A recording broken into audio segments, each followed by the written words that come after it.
We had a question about how to use a stencil, how to clean up the lines in the stencil. Now this is the particular shape that she was working with. Let me go to my notes here. This font's name was HFF Floral Stencil. It's a free font from dafont.com. So if you like that font, you want to work with it, you can get it there. One of the problems with this particular letter that she used from this font is the letter H. So she went over to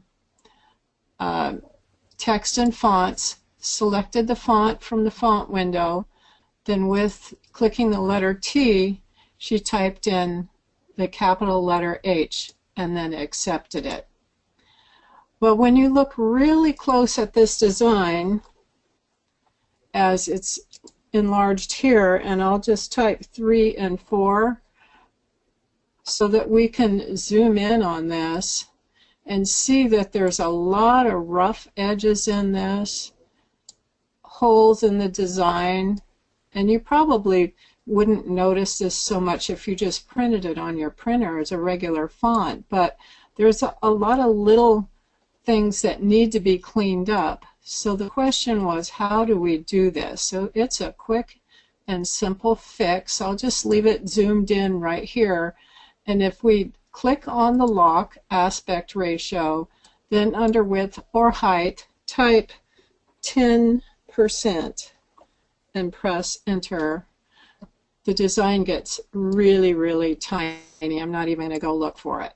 Then I'm going to click on the wrench icon at the bottom and select Auto Simplify Path, and you see that it got rid of 63, almost 64% of the nodes in that font. So I'm click, oh, now I'm just going to type in here 10% and R for reciprocal, press enter, and now you see all the lines are nice and smooth. No problems in this one. So we can just keep it zoomed in just like it was, and you see that this is quite smooth and cuttable. So I'm going to zoom back out to the page here so you can see that we have a design here that's usable as is. If I were using this, I might want to thicken those lines a little bit just because they're pretty, depends on what you're using it for. When I put a box around this and created the actual stencil, I got a pretty nice design here. But I also can thicken these lines if I want these pieces to have less space in between. So I select that, click on the shadow layer icon, which is the fourth icon on the bottom from the right, and I found that 0.03 rounded gave me a really nice thickness. So when I click on accept, then I look on the right for shadow layer. I can hide the original, and now you see that the pieces are a little closer together. So you can actually make this thicker if you want, or you can leave it as is. What I did was kind of break this apart and add some colors for this particular one. To do that, you just select it all and then select split, which is fifth icon on the bottom from the left, so that each piece is its own design. So then I can group them together according to color and send them to their own layers. So if I want this one, let's say I want it burgundy, and maybe I want the rest of these is green, I'll join them and click on the smaller of the two plus icons at the lower right part of the screen to send it to its layer, and select a green for that. Then I can do the same thing. maybe these two here are supposed to be leaves too. I'll send them to their own layer and make them green. And the rest of them maybe could be red. You could color them however you want. So we join them and send them to their own layer to make burgundy.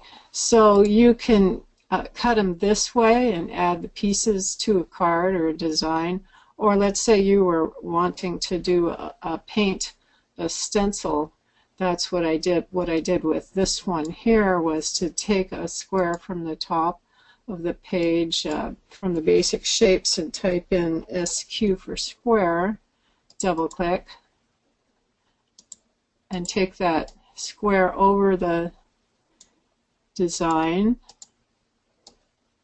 and make it larger. You can make it an exact size if you want. I'm just going to make it larger and then select all of these and join.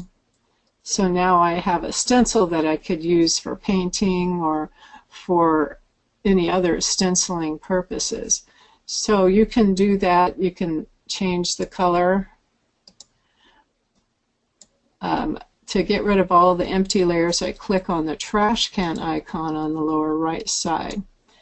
So I made this one with the thickened piece, and this one I think, oh, the red one down here I made with the original size pieces. So you can kind of do whatever you prefer on these, whether you want to use the stencil this way or if you wanted to use the cutout pieces on a project. So do we have any questions on this? There are no questions. Oh wait, one just came in. Julie went to W and typed 10%. Can she go over that area real quick one more time? This is when you were cleaning it up, when you reduced it and then enlarged it again. So to do that, what I'll do is I'll go back to text and fonts again, and I'll go to a new page here so you can see it. I've got the font selected here. I'm going to type the T, and I have the letter H selected here, and I will accept that. Now, first of all, I'm going to make it, I could leave it really tiny and do 10% here, or I could make it big. Now, what I did was I made it big first, but if you wanted to take it tiny, you would even get a more severe resizing. Let's zoom in on this so we can see. You can't really see all the little artifacts here, but if I type 4 and 3, that zooms in, I can even take it to 400% or 500% here, so you can start to see some of those little problems. And I do want to be able to see them just to make sure that my fix is acceptable. So now I can see some of these bumps and problem areas. So I'm going to go up with the lock icon on. I'm going to just type in 10% here, 10, and type in the percent sign, and then press enter. Now when that happens, it gets really tiny, as you see there. Very, very tiny. I'm going to go to the wrench icon at the bottom and auto simplify path. Now we got rid of almost 80% of the nodes. And click OK. Now I'm going to go back up to the width again and type 10% and R for reciprocal, just to reverse it, and press enter. Now you see that we got rid of a lot more detail. So let's look at this, and now I'll enlarge it so you can see that our pieces are much less defined than they were when I started with a large design. So if you have a design that's full of a lot of stuff that you can't get rid of when it's larger, then you could do the same thing when it's smaller. But I think I'd prefer to see a little more detail than that. So I'm going to undo, Control Z. And before I do the 10%, I'm going to enlarge it so that my 10% is not quite as drastic. So I type 10, the percent sign, and press enter. Do the auto simplify path, which is Control Shift plus Z, and it only took away 64% of the nodes this time. I click OK. With it still selected, I'm going to type 10% and R and press enter.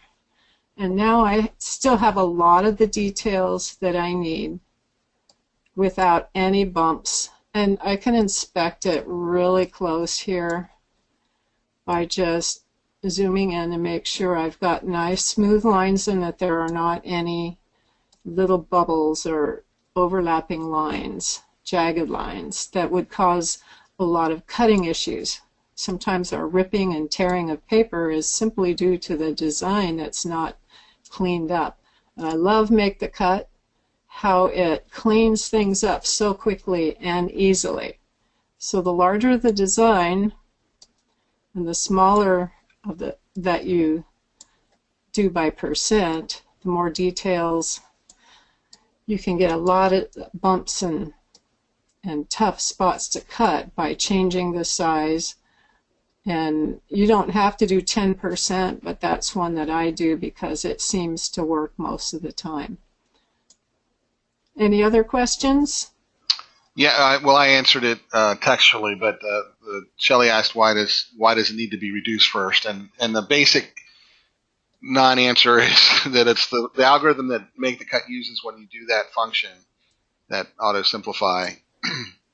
I think I typed auto smooth, but I meant auto simplify. Is it will auto simplify? It'll look at certain size segments. So the smaller it is, you won't have that. It's hard to explain, but it's basically because of the algorithm used by Make the Cut on its auto simplify. It's a pretty smart feature. Yeah, and Jamie says thank you for that explanation. She did not have her lock on, which was the problem she was running into. Yes, if you don't have the lock on, then it'll get all misshaped. By having the lock on, then it will keep it proportional, the height and width proportional. But this is a really good way. So you can try with different percentages. You can try with different starting sizes. I just happened to start with a big size, and it just happened to work fine. So sometimes it's just trial and error. Yeah, and then Juanita asked, any other questions? Yeah, when Juanita asked, when would you use the smooth and simplify? And my answer, before Julie answers, my answer is I never do because I can never get it to work. I think opposite of how that works. But the smooth and simplify was added well before the auto simplify. And it was at one point the only option you had for trying to smooth things out. These were originally added so that we could get rid of excess nodes when we were importing SVG files. Sometimes you find when you import, it doesn't matter what kind of file, whenever you have a file conversion, sometimes a lot of extra nodes are added, which makes it very tedious for the cutter, and sometimes with very intricate designs, it wouldn't even be able to do it. So using auto simplify paths, we would be able to get rid of the excess nodes and be able to cut much more smoothly. But like Brian, since we got the auto simplify path, I rarely use smooth and simplify. So on this, it's already simplified as far as it can go. So the smooth and auto simplify path is what we need. Now for this to work, it needs to be only one piece selected. So if it has multiple pieces like this, you need to select them all and you need to group them or join them right here. I'll split them first. They're all separate pieces right now. And if I try to do auto simplify path, it won't let me, but I do have smooth and simplify as an option. Then I could select nodes, but this one's already been simplified. If I do, let's undo it, and it's all together right now.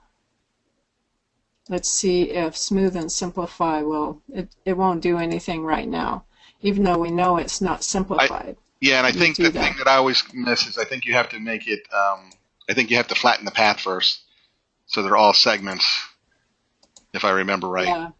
So I never use it anymore because if you don't join these pieces, though, neither of them will work. So you don't have the option to auto simplify path if you select a whole bunch of individual pieces. So you do have to join them before this will work. And join them is right here, Control+J. And then the auto simplify path will work. Let's see if smooth and simplify just, let's see if I have to flatten paths first. So now, let's see. Now you can see all these thousands and thousands of nodes. So I can get just an 11.9% reduction, and smooth nodes won't work. So it didn't really help me a lot with only 11%. If I looked really close, though, maybe it was enough. So if you wanted the least amount of distortion, it looks like that's pretty good on it. But I don't use that like Brian. The auto simplify path works for me.